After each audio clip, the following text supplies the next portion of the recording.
Okay. Good evening. My name is Loretta, and I am the Senior Scholar Advisor at Loran Scholars Foundation. Thank you for being here today. I use she, her pronouns, and I'm joining you all from Toronto.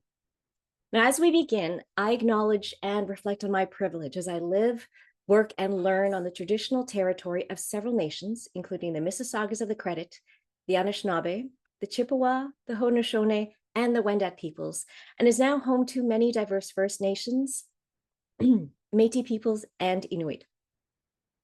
As we have attendees from all across Turtle Island today, I invite you all to acknowledge the past and present traditional custodians of the lands we are on. My colleague Michelle is kindly monitoring the Q&A box to respond to any questions you may have. Thanks, Michelle. Also in the background is Mina, making sure that this presentation goes perfectly. My co-hosts today are Emily Simon, class of 2019, and Hubaib Amin, class of 2021. Welcome, Emily and Hubaib. And a huge thanks for joining us today to share your experiences as a Loran Scholar. We'll hear more about Emily and Hubaib's experiences in a little while, but for the moment, Emily and Hubaib, will you please briefly introduce yourselves to everyone? Please share your pronouns, hometown, where, and what you studied.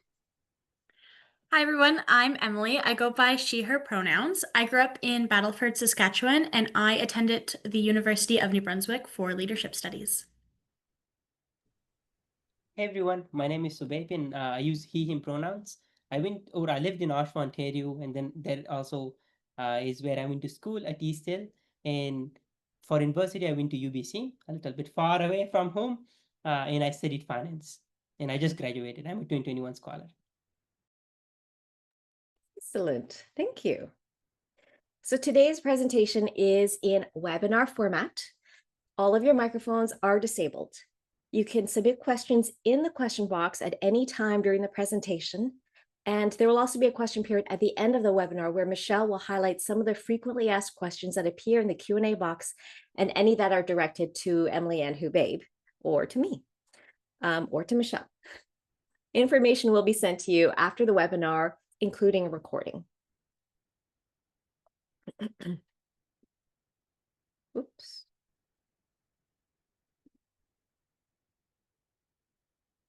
The Loran Award is much more than simply a financial scholarship for post-secondary studies. It is an opportunity to build critical skills and capacity for leadership, to expand horizons by taking on new challenges and exploring diverse experiences, and to join a community of purpose-driven peers who are committed to leaving the world better than they found it. It's a lot of words to say this is a long-term investment focused on helping someone see their potential to make a difference, supported by and connected to a network of other leaders with integrity. In order to be eligible, applicants must be graduating from high school or CEGEP in 2026. Students who graduated in 2025 and are currently taking a gap year are also eligible to apply. Applicants must present a minimum cumulative average of 85% or an R score of 29 in Quebec. So this 85% is an eligibility criteria, not a selection criteria. Generally, they need to be academically strong, but not necessarily straight A's across the board. Once an applicant meets this mark, it doesn't matter if they have an 86% or a 98% average. Loran's criteria is evidence of character, commitment to community service, and leadership potential. Applicants must also hold Canadian citizenship or permanent resident status. So if you're currently in the process of applying for status, your permanent residence must be granted by the Loran application deadline of October 16th. Our partner universities offer tuition waivers for domestic student fees, which is why we have the Canadian citizenship or permanent resident status requirement. And finally, all eligible applicants must be born between January 1st, 2004 and September 1st, 2010. Loran believes that Canada needs unconventional leaders in every sector. So it looks for well-rounded young people who demonstrate strength of character, commitment to service in the community, and leadership potential. Over the past 35 years, the foundation has invested more than $70 million in more than 3,400 students. But that amount isn't just given by someone with the last name Loran, but rather hundreds and hundreds of donors from across the country and around the world who also believe in the work we do and want to give high potential youth, like yourselves, the opportunity to imagine, explore, and create the future. Today, there are 796 alumni and in-stream scholars giving back to their communities and pushing boundaries in such diverse fields as technology, the arts, finance, medicine, law, government, science, entrepreneurship, and everything in between. Now, let us go to our guests. Emily, what were you like in high school? What drew you to the Loran Award, and what is your favorite Loran memory? Oh gosh. So I had some fun thinking about this earlier in the week. And yeah, thinking back to high school, I would fully admit I might have been the person that typically looked like they might apply for the be a good fit for the Loran Award.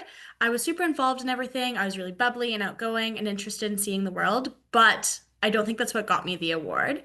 When I look at my classmates, I see that we all have passion. Some of us are wildly outgoing, and other of us are more quiet and reserved. But what I think Loran looks for is the intentionality behind our actions. It's not about the quantity or being in the right club, but it's about the quality of work you put in. So in high school, my actions were very intentional. I was always looking for ways to include others and to get people interested in what I was doing. So whether it was pep rallies or working on drama sets, I just knew I was passionate and really cared for the work that I was doing. What first inspired me for the Loran Award was just a simple poster outside of my academic advisor's office. I'd never heard of anyone being through the process or really heard Loran before, but Loran was a great starting point because it is such an extensive application. It really got you thinking about the things you had done and connecting it, and was a great base for other scholarships that I was hoping to apply for as well. Um, I think there's so many memories to choose from when I think about Loran. But I know that whenever their gatherings happen, it happens at the right time when I need a new boost in energy or some inspiration. And I find the people around me always really inspire me for what I'm doing. So I think every Loran gathering just has its own unique set of memories and inspiration that comes from it.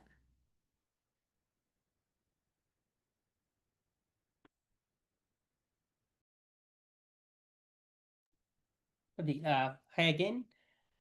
I mean, I think to answer what were you like in high school, even though it's been almost like 5 years, it's a bit. I was thinking, I'm like, oh, what was in high, or what was I like in high school?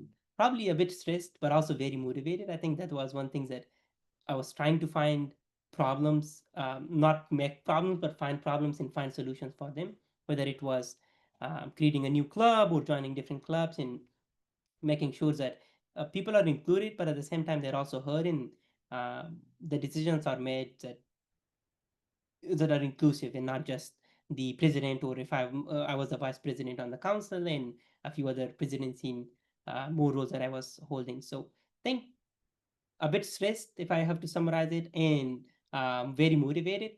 I think that was what kind of drew me also to Loren on why I should apply. Memonar, who was actually another candidate and a scholar now, applied a year before me, and they were telling me about it and like, hey, I took a photo. I still have that photo with me of Loren, and they were like, search this up and you should look into it next year. And I was like, why not? And one thing that they did say was it's the application. So even if you don't get the award, or if you don't even qualify for this, become a semi-finalist or finalist, you will still have a amazing kind of time and reflection period on the application on its own. So that's what I did. I was like, yeah, even if nothing works out, it's okay. I will at least apply for the application. I did. I'm very glad I did, because sometimes you just think like, I don't think I will be a good fit. And I come from an immigrant background. I moved in grade 10 from Afghanistan, so I barely spoke English when I moved, and that was more of like, oh, should I even apply? And is it something that will I be able to kind of communicate properly in those interviews? And we can talk about that stuff later. Favorite memory or Loren memory. I think, as Emily was saying, a lot of those memories are created when people come together, and it's like you feel that energy and motivation afterwards. For me, I believe it was the last retreat with my cohort. So 2021 scholars, we were very close. Most of us were crying at the end of leaving the retreat space. But I think having that community and being able to kind of reach out and talk to each other, and even now, if they're in BC or if they're in Ontario, or like meeting up and talking to them and just asking for some advice, or just going, drinking some coffee or doing cool stuff together, and them motivating me to do like that, jumping from the plane thing. I'm like, nope, I'm not gonna do that. But so I think that's probably, I would say, the favorite. Those are the favorite memories, the kind of the people that you meet and the connections you make with them. Thank you, Hubabe, and I too am glad that you applied. The selection of a Loran Scholar is unique in both its attention to a young person's character and the comprehensiveness of Loran's selection process. Loran believes in looking beyond a student's transcript to find evidence of integrity, grit, compassion, determination, and resilience, recognizing that these are better indicators of a young person's overall potential. Each Loran Scholar has been assessed both on paper and in person by up to 13 people. And the right fit for the award goes both ways. It's very much a program, something you actively participate in and contribute to for years, rather than a one-time award to recognize achievements. The expectations of the award should excite you, though being nervous about them is also okay. We truly care to get to know you and your interests, why you do what you do, and what you care about. So back to our guests, starting with Hubabe. What would you say are some commonalities and common characteristics of your fellow Loran Scholars? Yeah, I think the first thing that comes to mind, it's everyone is trying to kind of solve some sort of a problem in their community.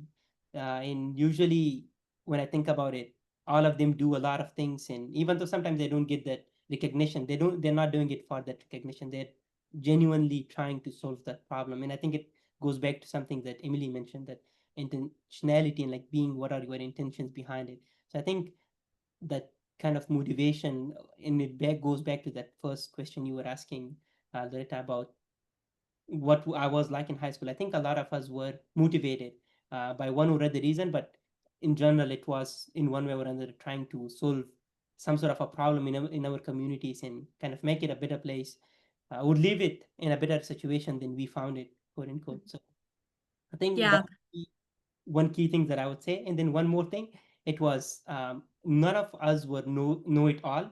All of us were, or I should say, most of us, we had that open mind that it's okay to be wrong and sometimes make mistakes, but it's okay to listen and correct those mistakes, and being very open to kind of some sort of feedback and constructive feedback. No, I think you hit the nail on the head there. I find when I look at my class, we are all vastly different in what we've studied. So some are in neuroscience, some are lawyers, some are policymakers. I plan music festivals. So everyone has very different interests, but what I think is so common in us is the passion that we put behind our work and how driven we all are. And how much we care for each other. Some of these students that were in my class I haven't seen for a number of years, but if I ran into them tomorrow, I can tell you that we would very much stop and have a big chat. Or if I needed anything, it's something that I can reach out to. So they're just some of the greatest people definitely I've met throughout my time, and just the big passion and drive that they have for the things they do is super inspiring. Now, as mentioned earlier, the award is more than just money to pay for things.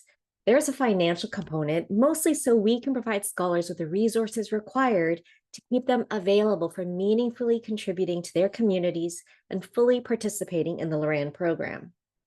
And before we dive into the elements of the program that make it the only one of its kind in Canada, here are highlights of what the Loran Award entails. This award includes an annual stipend. Scholars receive an annual stipend of $12,000. Additionally, first-year scholars can access a top-up to the annual stipend if their first-year residence costs for a basic room and a meal plan exceed $12,000. The award also includes a tuition waiver from the university of up to $12,000 annually.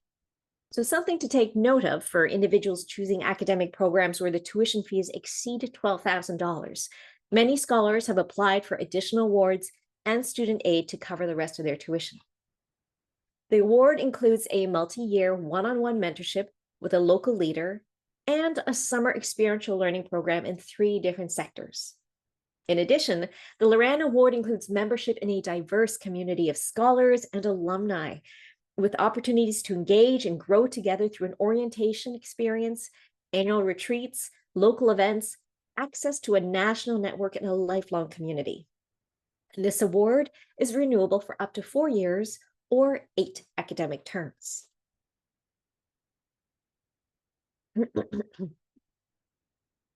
The Loran Award is tenable at any of our 25 universities. So one of the most common questions we're asked is, do we have to move away from home? The Loran Scholars are strongly encouraged to go to university in a new part of the country. This provides a chance for scholars to exercise independence, spread their wings, discover new communities, serve new groups of people, and gain respect for different regions of Canada. Ultimately, this is the scholar's decision. Scholars are welcome to study in French or English. And did you know that there are French options outside of Quebec? On this list, the Francophone campuses include the University of Alberta's Campus Saint-Jean in Edmonton and Glendon Campus at York University in Toronto. The University of Ottawa provides a bilingual environment both on campus and in the city. So you still need to apply and be accepted, but you need not have applied to university before you submit your Loran application. Each scholar is matched with a leader in their university for a multi-year mentoring relationship. Loran mentors are people who embody the values of Loran and encourage our scholars to do the same. They are business people, community leaders, and experts in their fields, and they commit to sharing their experiences and networks with scholars throughout the course of their undergraduate studies. Potential Loran mentors are identified and recruited by Loran. We go through a matching process for each student, which includes a questionnaire and conversations between scholar, mentor, and staff to confirm a suitable match together. We recognize that mentorship can come in many forms and encourage all scholars to engage in conversations with others who can provide insight or advice on topics around their academic and career interests. We also facilitate connections beyond membership, including alumni summer coaching, fourth-year transition conversations, and conversations with upper-year scholars in the program or university of interest. So back to our guests. Can you share more about your experience with your Loran mentor and the impact that mentorship had on you during the program? We'll start with Emily.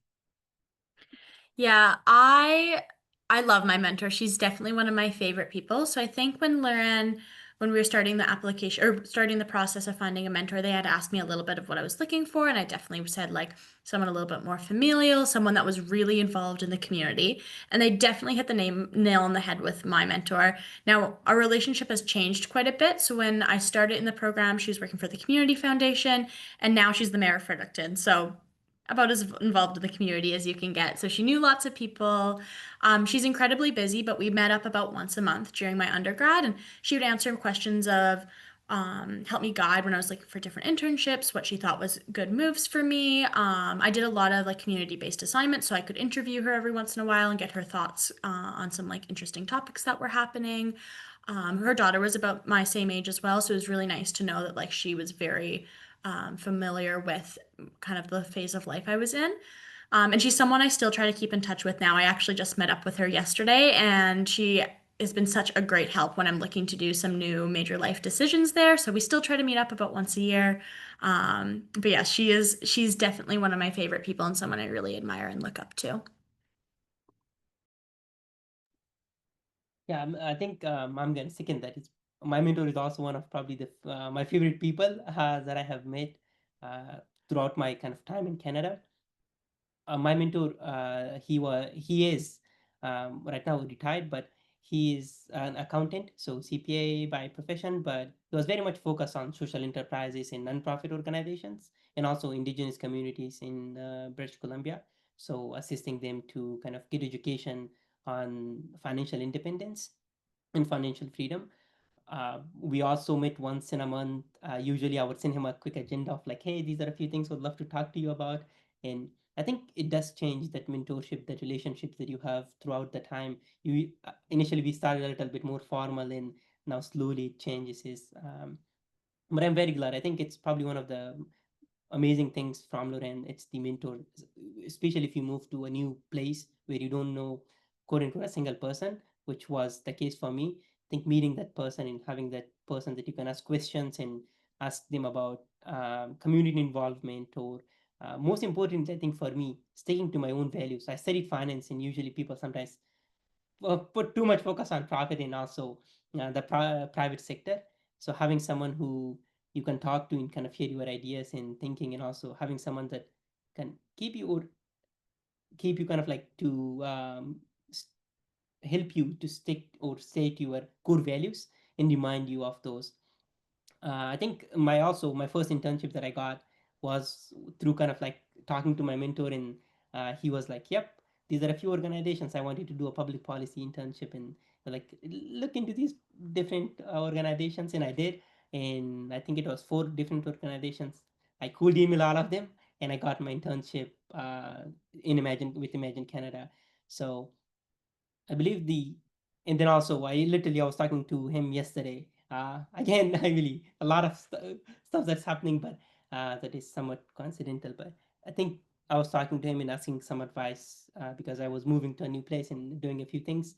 And usually, I think that relationship as it changes is, but there is always that person for you that you can rely on, talk to, and ask for advice. And also, I think usually mentors also like doing that because my mentor always told me that he learns quite a lot from my journey when it comes to how I do things, why I do things. So, one of probably the best perks of Lorraine is that mentorship and having someone who is so well known and who does so much work in the community and having kind of that connection or relationship. Thank you. For Loran Scholars, summer academic breaks represent opportunities for some of the most synergistic and transformational learning experiences of their university careers. Assisted by our extensive network and up to $14,000 in funding, students enrich their studies by building practical skills and experience in the professional world to which they will one day contribute. Whether spent in Canada or abroad, Loran Summers are designed to provide scholars with greater breadth and understanding of the interactions and intersections between the private, public, and not-for-profit sectors, and the role each plays with the local, national, and global community. During public policy summers, scholars witness and participate in the process of government policy development. For enterprise summers, they contribute to the mission and goals of a for-profit environment.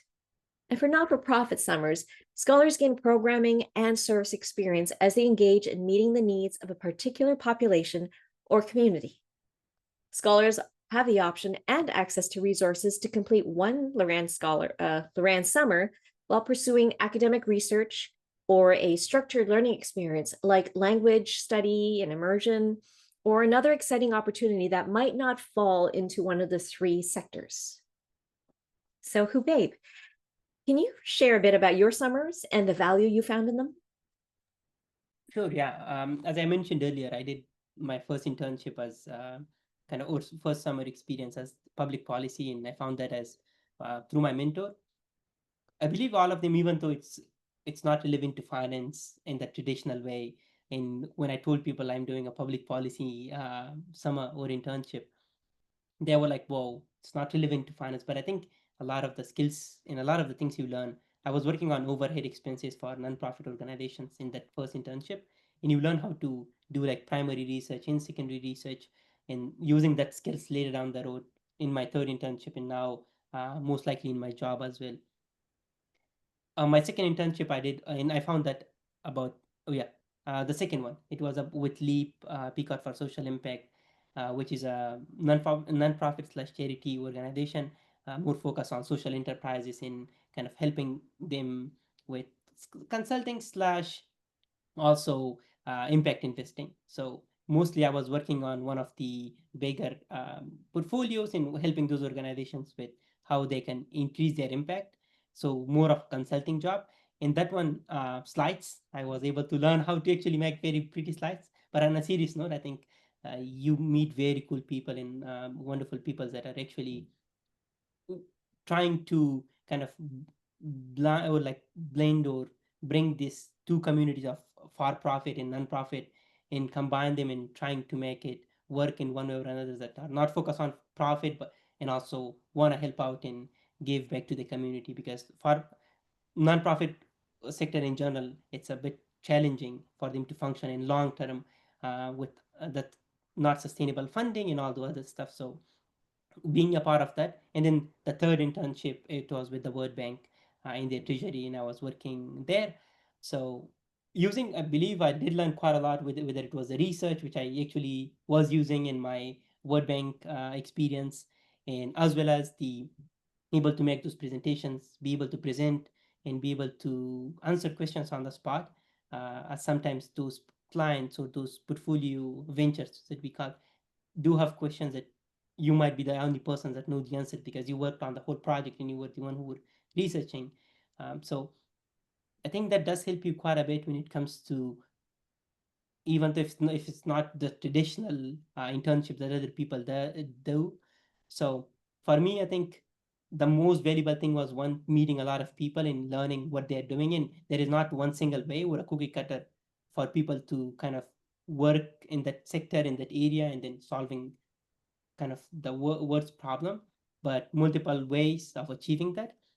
And then also, I think the kind of connections in the relationships you build. I think that was the other part. I still usually I send sometimes from time to time messages to people about like holidays, or I have their if I remember their birthdays, because sometimes that happens, and I just send them a quick message and they do the same. So I think that have that kind of relationship in meeting them some from time to time. I think that's probably, and also as I said, they're not for profit, so there is more. And again, nothing bad about for profit if anyone is interested, but they're more excited on giving to the community and finding one way or another to help people who are in need. So that was very motivating, and every time you see it, it's like you want to do more. Yeah. Oh, you had great experiences. I was a bit of a COVID baby, I always say. So, COVID hit halfway through my first year, and it completely changed the plan that I had laid out before I had entered the program. So I actually only completed two Loran summers. The first Loran summer I did was a community development summer working with an NGO called Circles for Reconciliation. And it was a Loran setup summer, so that was really nice. They had a job board. I was able to like look around and apply for some jobs there, and I was funded through Loran, and they supported me through that journey. And it was a great experience because it was the first time I was using the skills I was learning in school um, in a organization, and so it was really great. I worked really closely with the project organizer or project coordinator, sorry, and was able to sit in on many meetings and understand really what it takes to run an NGO. And then my other summer that I did was my enterprise summer, and I worked with Whitecap Entertainment as the operations coordinator for Cavendish Beach Music Festival. Here it was an awesome experience. It was the first time that I was in a workplace post COVID. It was interesting to see how different things happen in the office. I learned a ton about leadership, both good and bad. But it felt great to work with a group of people again. It was fun bringing people together, and they actually offered me a full-time job after graduation. So I've been there for 4 years and just completed my seventh festival with them. So it's been great to watch my skills grow with that organization. It's I'm so glad that, and this doesn't happen to everyone, but occasionally you will hear about scholars who've left such a great impression, in their last internship that they get job offers. So I'm really excited to know that the two of you were able, like, already knew what you were going to do after graduation, and that you're continue to do something that you really enjoy doing. So thank you for that. The Loran community is a very rich one, comprising scholars, alumni, staff, volunteers, and donors. We aim to support each other and hold a high bar for each other. We have many gatherings and events, both virtual and in person, during a scholar's time in the program and beyond. In fact, the Loran Community Day is happening this weekend, where scholars and alumni across Canada will gather in their cities to reconnect and welcome new scholars to their new university communities. Community. It's at the heart of Loran's work. From day one, Loran Scholars join a supportive community that shares a commitment to service and leadership, and they inspire each other to reach their potential and boldly tackle challenges. They work together. So, Emily, can you tell us a bit more about the value of the Loran community as you see it and have experienced it? Yeah, I definitely felt the community as soon as you step place in it. So I remember going in for finals, and I was flying out of the same city as one of the first year scholars. And so we picked her up and went to the airport, exchanged numbers. And so after I'd been, that Loren let me know that I was joining the program, I shot her a message, and she said, "I knew you'd be a perfect fit from the family since the moment I met you." And immediately it felt very much like at home. Loren's a little bit of a difficult part of my life to explain because it's hard for people from the outside to understand, but those that are in it really, really do get it. So, again, I was at a coffee shop not too long ago and I ran into one of the first year scholars, and we very loudly talked for a good 20 minutes, and it was so nice to rekindle. And we hadn't really had much experience between each other, but we knew what it was like to go to retreat and things to expect and the highs and the lows. So those are just some really great moments that I've been able to experience with other scholars.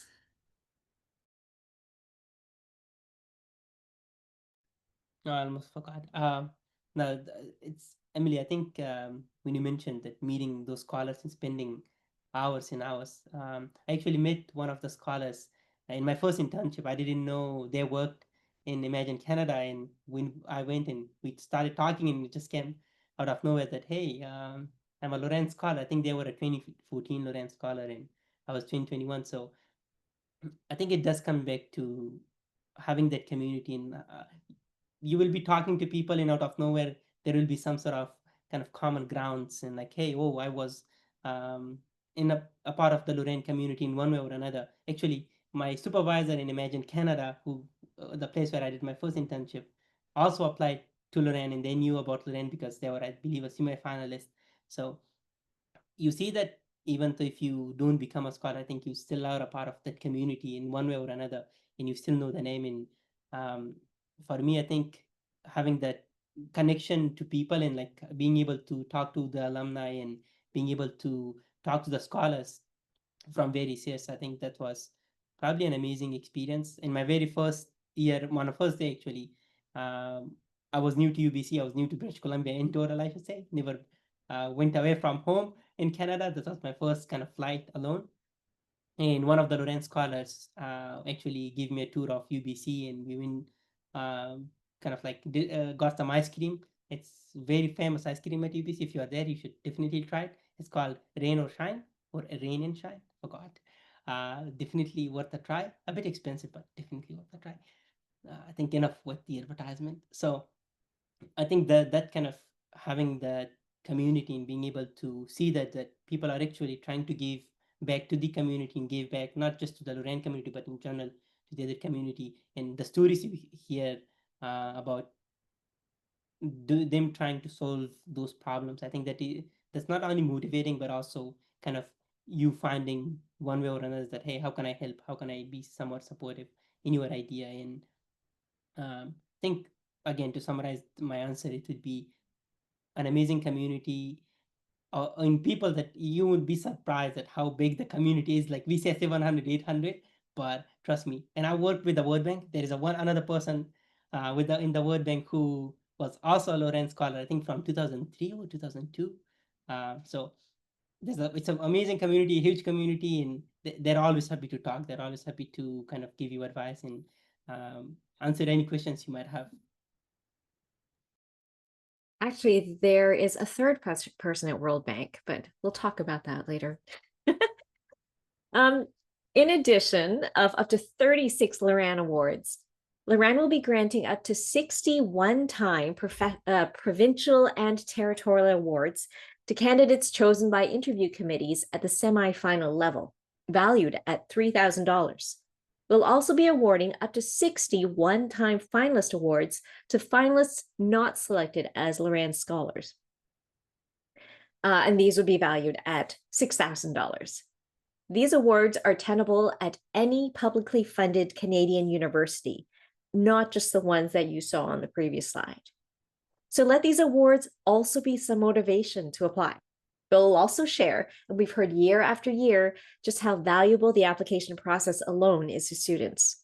It's a wonderful exercise to do before life after high school begins. Another frequently asked question: what do I need to do to write in my what do I need to write in my application or say in my interviews to become a Loran Scholar? You're not going to find that answer on Reddit or TikTok or Instagram. Loran's application interview process is so comprehensive and individualized that there's no one way to become a Loran Scholar. We're not cookie cutter in our process. So our best advice would be for you to just be yourself. We encourage you to say what you really feel, not what you think we want to hear. So really, don't be afraid to use your own voice and be true to you. And now time for more insights from our panel. Starting with Hubabe. What advice would you give to a student interested in applying? And did you or others have any doubts about whether or not you should apply? I know you talked a bit about that earlier. Sure, I'm gonna answer the second question first. And definitely yes. I think there were different kind of like reasons why I was like, whoa, should I even apply to Loran? One, I barely speak English. How will the interview process go? In my year, it was all online. So usually the nationals or final round of interviews, you do it in person, but in my case, it was all online. So because of COVID, so I was like, should I even apply? It's a lot of, and I didn't know about COVID back then, but still having that doubt that applying to such an amazing program or scholarship or award, I was hesitant. And a lot of people are. I think a lot of people who do get um, the award, they don't. There is something called imposter syndrome that people don't kind of like have that kind of doubt in them that whoa, did I even is this the right place for me? Am I the right candidate or the right applicant for this role? But trust me, a lot of us go through that experience as well, and it's you just apply. And I think now going back to the advice, um, the first thing that came to mind was being true to yourself, as Loretta said, and you will probably hear this multiple times. Being yourself and being true to yourself. I think that's very important because no there is no cookie cutter answer for an interview question. There is a no cookie cutter answer for your application. In a lot of these people who are interviewing you, they're trying to get to know you better. In they're trying to know the reasons behind why you do what you do and why you have done that, and not just what you have done but what you are trying to do in the future and what you can accomplish, and how can Lorraine be um, a part of that, and how can Lorraine help you with that. So I think that's the first thing. And then second, it's about starting early. It's better to have a lot of time, have your kind of like or people who will write those cover letters or for you, let them know in advance, so you're not just giving them a week.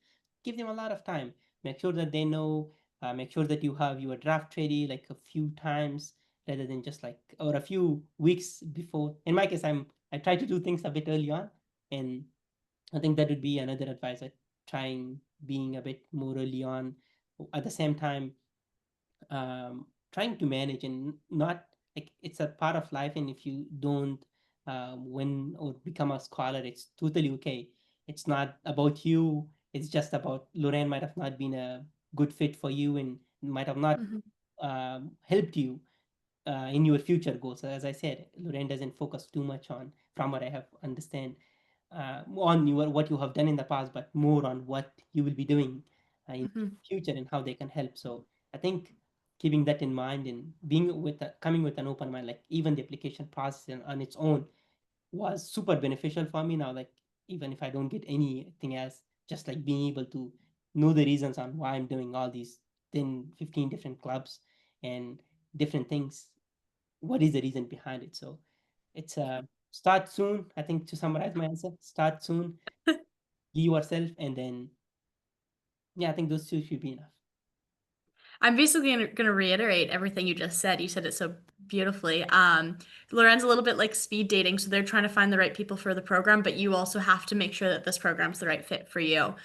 Um, I Again, I guess I'll start with some tips. Definitely start early. I know that I don't even know how many questions are on here anymore, but I like went through the whole thing. I think you have to fill in the boxes, so I put like an X in each one so I could read all the questions and think about and make sure I try to put different experiences into each one. So that was I found really helpful. Yes, definitely start early.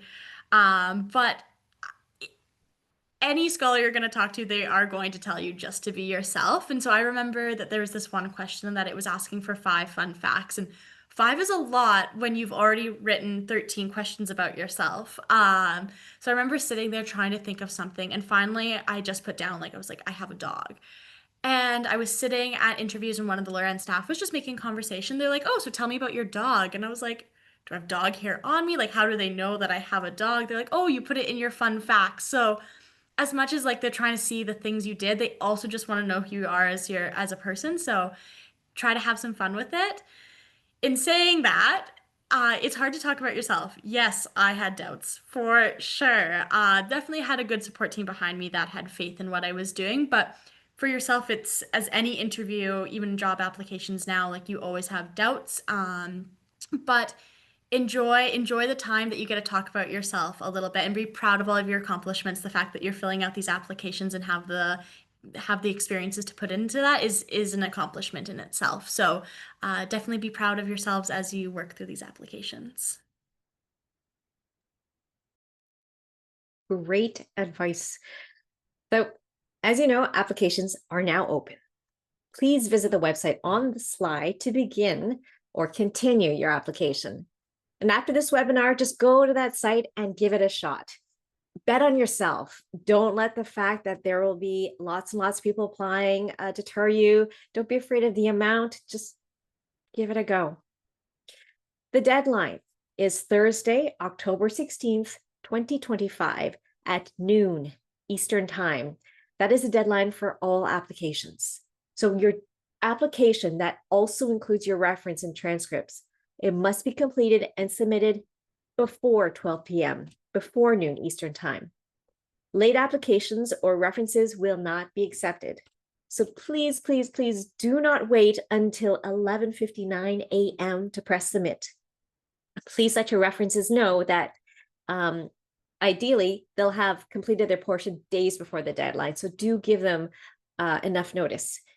Your application does not need to be complete before your referee can start the reference form, because once you enter the information in the application portal, they will be sent an email within 2 hours.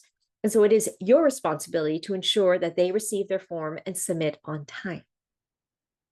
And to our friends in Alberta, we understand that there are talks of a teacher strike in Alberta in October. So if you're thinking of asking a teacher to be your referee, please coordinate with them well in advance. What happens after applications close? Well, approximately 500 shortlisted candidates will be asked to submit a supplementary video so we can learn more about the applicant before semifinals. Then, if selected as semifinalists, candidates will participate in online interviews via video conference and will be given at least a week's notice before their day of interviews. We will work with students who need support in getting internet connectivity. And if we are unsuccessful, they will be interviewed by phone. And then during December, 90 semifinalists who have distinguished themselves will be invited to participate in national selections, which will take place in Toronto in February 2026. Costs to attend are covered by Loran. Our rigorous selections process recognizes that our candidates come from a diversity of backgrounds, each with different opportunities and challenges. So we recruit selection volunteers from a variety of sectors, experiences, and careers who are demonstrating in their own lives the very values that we look for in our scholars. And by the time a Loran Scholar is selected, they have been interviewed or assessed by up to 13 different people from all different backgrounds from across the country. So how to apply? Step 1, we're currently doing this. Step 2, I can't emphasize enough, and I know Hubaib and Emily did too, be sure to give yourself and your referees plenty of time to complete each part. So visit apply.loranscholar.ca to begin your application. You'll have the opportunity to work on your application in sections, saving as you go. The application is made up of a variety of short answer questions, 4 essays, no longer than 350-word responses. And as well, we want to share the questions we ask are just so we can get to know you, get the right context of you. And so you will complete your interview process in the same language, English or French, that you choose to write your application. So your reference should also be written in the same language. Step 3, your referee can be someone from school or from outside of school, like a teacher, a youth group leader, a coach, an employer, but your referee cannot be a friend or family member. It is recommended that you give your referee a heads up to this request, as well as giving them plenty of time to complete their reference for you before the deadline. They'll be asked to complete a few questions about you through an online form. So start thinking about who could best speak to your potential to do great things. And you only need one referee. Steps 4 and 5, you are responsible for ensuring your reference is completed on time. You may check on the status of your reference in your application dashboard, which you'll see after your application has been submitted and on the same login portal. So a tip is, if you plan on applying for the award, request your transcripts from your school or ministry as soon as possible, because you'll need these for the application, and there can sometimes be a wait to receive them. Back to our panelists. Let's go way back to your final fall in high school. Can you tell us more about your application process? And how did you go about it? All at once or in pieces? And what kind of person did you choose as your referee and why? Start with Emily. Yeah, so I'll talk about my referee for a minute. So a fun part about Loran is at the end of the 4 years, they gave us the opportunity to do a Teachers Building Leaders Award. And so the person that was my reference actually ended up being the person I chose to give their award to. And she was a guidance counselor at my school, and she had never taught me. She was never my formal guidance counselor, but she was just someone that was always there to support me. She opened a classroom up for lunch every day, and we often sat in there and talked. And so it was someone that saw me from not an academic standpoint only, but saw me from like a professional, saw the activities I was involved in, and like really knew me as a person.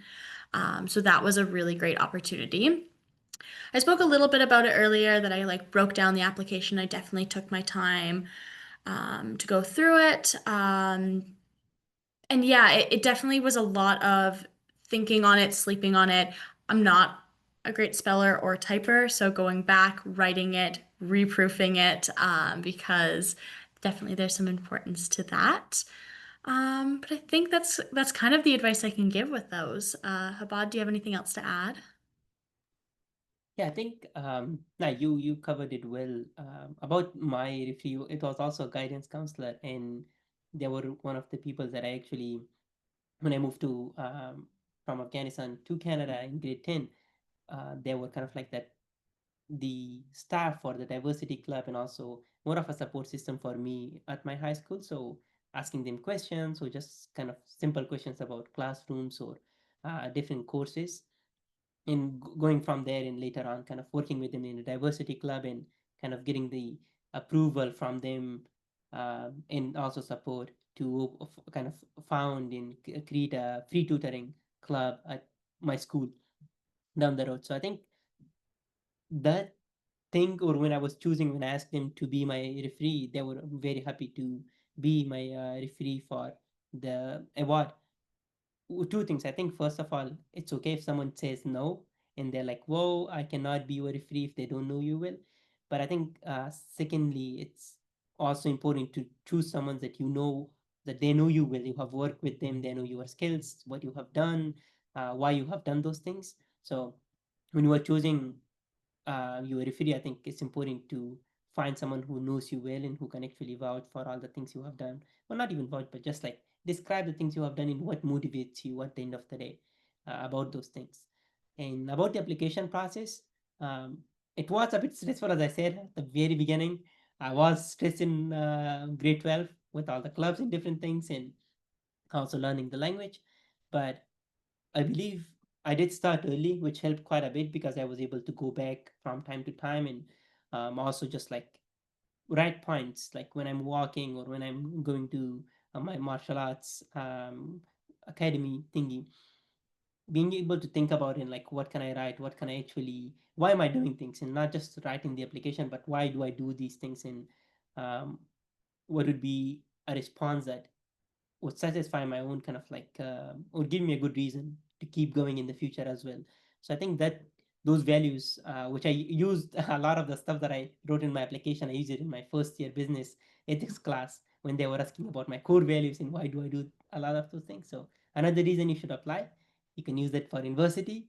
Um, so I think my application process, it was somewhat smooth, also stressful, because you there is a lot of value in Loran and all the things you heard. Like it's an amazing program, so it does put a little bit pressure on you. Like, hey, I should give it my 100%, which I did, and that comes with like giving yourself enough time, starting early on. I know grade 12 is it's a lot of stuff going on. You have your clubs and different things, and then also school and applying for universities, but just ensuring that you apply and you give a little bit um, time for the application. I think that was something that helped me quite a bit. So definitely advice again, give a little bit more time to yourself, and it's okay. Again, if you are stressed, if you feel somewhat pressure on yourself, it's totally okay. Go for a walk.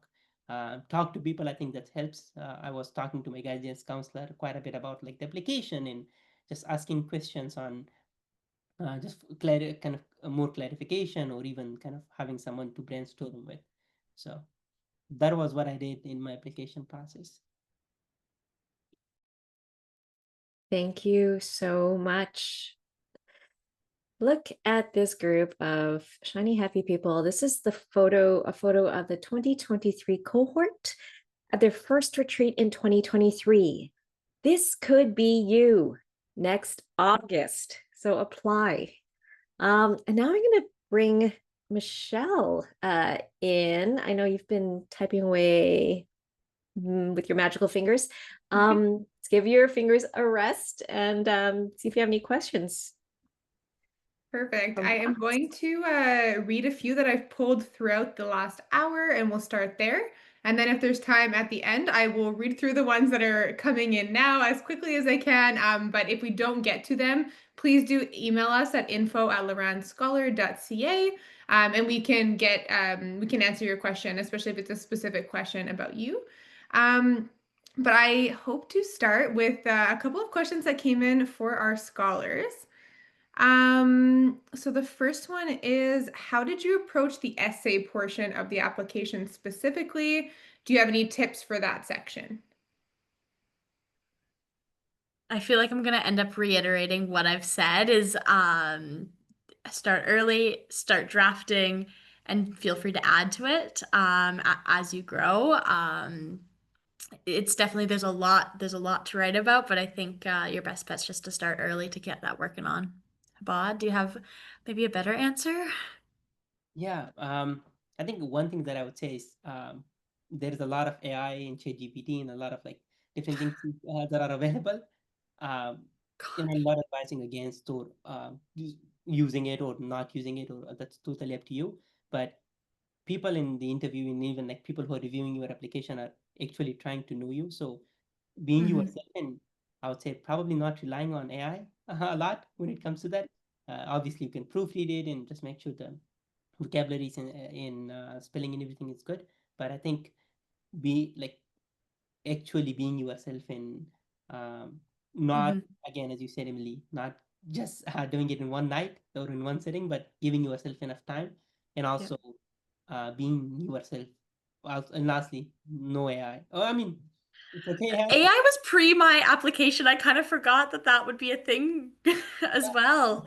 It's definitely be authentic and be yourself. That it's gonna show through in the end. So. Thank you. And I know some of your answers spoke to this a little bit, but how did you and when did you know that the Loran community was the right fit for you? Did you have like a moment where you're like, this is where I'm meant to be? I can go first. I think so. When I did take the photo of that photo of that sticky note where Mimina wrote Loran Scholars Foundation, and I googled it. I think just seeing w- the different things that Loran Scholars do, and also talking to some scholar, one of the scholars, which was Memona, just because they did have more information than I did. I think that was when I was like, yeah, I should definitely apply. Even if I don't get it, it's totally okay. But I believe talking to them, and then I believe that was reassured when I was going through the interview process. You meet a lot of like-minded people, and when they ask you questions, some interviews don't go your way, and you think like, "Whoop, oops, I don't know what I did in that interview," but you slowly kind of realize that all those interviews are trying to get to know you, and that's another way of like them volunteering their time just to get to know you and spend time with you and see if you are a good fit. I think that's when I saw like I would Mm. love to be a part of this community. So mostly I think in the application process when I was kind of thinking about why I do things, all the things that I do, and later on it was through the interview process, because there isn't only one interview; it's the semifinals, and then there is a nationals. So going through that process, and you will have a lot of time to talk to other candidates as well. It's not just interviews, but having that time to actually talk to other candidates and hear their stories. You do see that it's a bit stressful, but again, you kind of find that hey, this might be my community. Yeah, for me, I think it was just as I learned more about it and the different pieces like Lauren, I'm so grateful for the funding that they have, but the program's so much more than that. And the more that I found out about the different opportunities, the more I knew it was for me. The internships and different international opportunities that they assisted you with was a huge selling point for me. And yeah, I think just as you learn more about the program, the more that I fell in love with it. So. Thank you both. I'm going to very quickly speak to transcripts and referees because we have tons of questions on both of those. Um, so for your transcripts in most provinces, it will be your grade 9 to 11 grades. And so your cumulative average will be based on that. It has to be a school or ministry issued transcript. So depending on your province, it should be grade 9 to 11, but there are some provinces that only include grade 10 to 11. And so that would suffice in that case. For CEGEP students, it's just your first year of CEGEP. And I saw someone put a question about unofficial versus official. We accept official transcripts. It's very confusing. I know in Quebec, the ones that your school gives you are called your unofficial transcripts. So yes, that is the one that you can submit as long as it is issued from your CEGEP. And then in terms of referees, what is the referee? That's a person who will fill out the form. They should be able to speak to your character, your commitment to service, and your leadership potential. So it does not have to be a teacher, any specific person. It's the person that you feel is the best fit to speak to those three pillars. And you will put their email into the application portal. And as soon as you do that, it will send them an email to fill out a form. So it's not one that they write for you and upload. It's a form that they will fill out in our system. And as soon as you put their email in, that will send. But please follow up with them to make sure they got it. Some school servers block external emails from coming in. So it's your responsibility to make sure that they've received it. And if they haven't, it's also your responsibility to reach out to us or have them reach out to us, because if it's not in before the deadline, even if you've filled out your application will not be considered. And you can also track whether or not they have submitted their reference form on the portal after you've submitted. So you'll be able to see if you have a green check mark or a red X. And I'm so sorry, but that is our time. We are at the end of the webinar, but if we did not get to your question and you have follow-up questions, please do email us. That's what we're here for at the info@loranscholar.ca email. And we'd be happy to answer any of your questions. You can also go to our website where a lot of this is outlined in our FAQs. And I will pass it back to Loretta. Thank you. And I'm just gonna one more clarification, because I know that I said referee reference, and to clarify, the referee is the person who provides your reference. Okay, so yes, we are out of time. And again, deadline application is Thursday, October 16th, 12 p.m. Eastern time. So that is 9 a.m. for folks in British Columbia and 1:30 p.m. for folks in Newfoundland and parts of Labrador. Thank you so much, Emily, Hubabe, Mina, and Michelle. I wish you all a good night and all the best on your applications.